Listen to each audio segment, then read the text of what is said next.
Assalamualaikum warahmatullahi wabarakatuh. Nama saya Muhammad Hamzal Mustafa dari kelas 11 IPS 1. Di sini saya akan menjelaskan sumber daya alam di Indonesia. Indonesia merupakan negara dengan tingkat biodiversitas tertinggi kedua di dunia setelah Brazil. Fakta tersebut menunjukkan tingginya keanekaragaman sumber daya alam hayati yang dimiliki Indonesia, dan hal ini berdasarkan Protokol Nagoya akan menjadi tulang punggung perkembangan ekonomi yang berkelanjutan.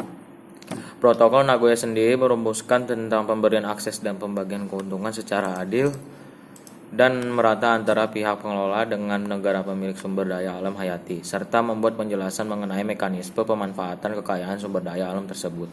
Kekayaan alam di Indonesia yang melimpah terbentuk oleh beberapa faktor, antara lain yang pertama dilihat dari sisi astronomi. Indonesia terletak pada daerah tropis yang memiliki curah hujan yang tinggi sehingga banyak jenis tumbuhan yang dapat hidup dan tumbuh dengan cepat. Yang kedua, dilihat dari sisi geologi. Indonesia terletak pada titik pergerakan lempeng tektonik sehingga banyak terbentuk pegunungan yang kaya akan mineral. Yang ketiga, daerah perairan di Indonesia kaya sumber makanan bagi berbagai jenis tanaman dan hewan laut, serta mengandung juga berbagai jenis sumber mineral.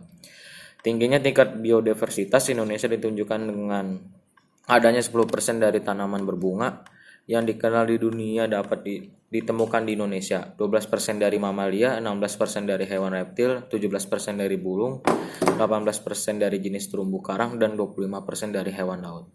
Di bidang agrikultur, Indonesia juga terkenal atas kekayaan tanaman perkebunannya seperti biji coklat, karet, kelapa sawit, cengkeh, dan bahkan kayu, yang banyak diantaranya menempati urutan atas dari segi produksinya di dunia. Sumber daya alam di Indonesia tidak terbatas pada kekayaan hayatinya saja. Berbagai daerah di Indonesia juga dikenal sebagai penghasil berbagai jenis bahan tambang seperti petroleum, timah, gas alam, nikel, tembaga, bauksit, timah, batu bara, emas, dan perak.